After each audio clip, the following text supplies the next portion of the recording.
Hello, Pherform. We are back with a Tuesday Tech and Tactics. This week we are tackling the muscle snatch. The muscle snatch is one of the movements for our movement of the month in power classes, so we thought that it would be appropriate to go through it. So, muscle snatch. A snatch is a ground overhead movement in one fluid motion. Sometimes we'll have that snatch in a variety of different ways. First, the starting position as well as the end position. The muscle snatch is going to start from the ground and it's going to end with legs being fully locked out, which is different than a power snatch where we would catch it with a slight bend in the knees, or a squat snatch where we would get all the way down into that squat position. So, biggest thing we want to focus on is the grip. Now in a snatch position, we are wide on the barbell. So remember, these are our 10 kg. Let me see if I can show you. There are these things called the knurlings, okay? They are the little markers. You'll see those two pieces on each side, two little strips.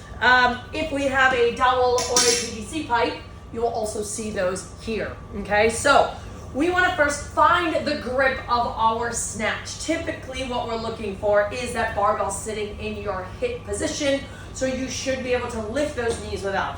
If I am narrower than this, if you notice, it's not actually sitting in that hip, and I can move, and then I have to bend my arm. So if we're starting with the PVC pipe, okay, making sure that it sits in that hip, and then making sure that we're wide. For someone like myself, I'm normally one thumb away from the inside knurling, so I always know if I'm grabbing this or the barbell. Second is we're going to talk about hook grip, okay? Now, because this is a squat position into a pull, it can also be a hip hinge, and I'll tell you about that in a second. But because it is a pull position, we want to get that grip as strong as possible. So, hook grip, okay? This is my hand, this is my fingers. Now, I have a couple ways. If I got long fingers, I can wrap it around that ring. If I don't, then I have that middle finger, or at least we have that pointer finger. But your goal essentially is to be able to bring those fingers around. It's hooking onto the thumb, okay? So when I'm doing this, onto that nail, or sometimes we can get onto the knuckle, but most of it's going to be the nail. And the goal of this is that the grip is not our limiting factor in that pull.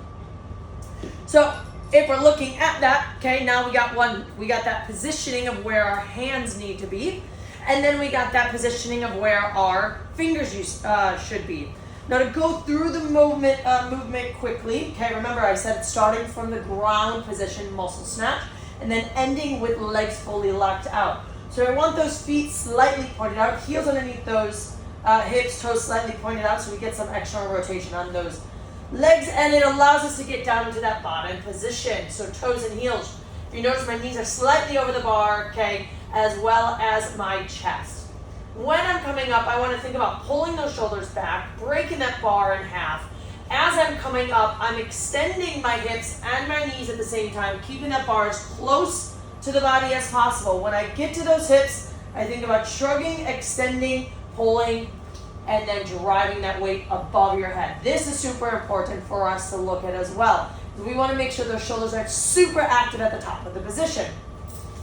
Now, let's go through this again in fast motion. So again, I already know I'm going to pick that bar up. Once we have weights on, we're starting mid-chin. Now, from here, we're going to go fast motion, keeping that bar as close to the body as possible, extending and driving that bar up. So, biggest component of this is making sure we're using those hips and extending that.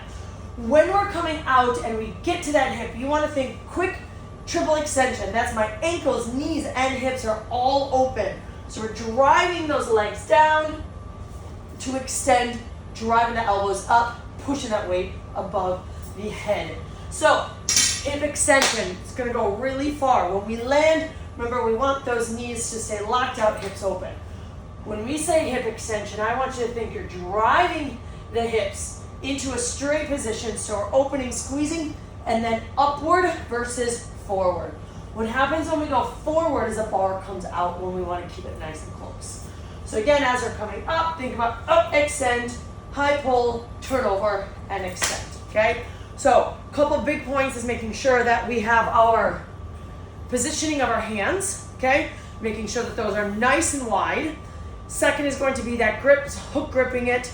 There's going to be that extension on the way up. When we pull, we push. When we're overhead, fully extend. No bend of the knees on that muscle snatch. That's what makes it a muscle snatch. You have to use that power, but also your strength in order to get it up. Then the next weight that you'd be able to go is a little bit heavier, which would be power snatch, and then a squat snatch. So, hope that helps for Tuesday Tech and Tactics. See you on Friday.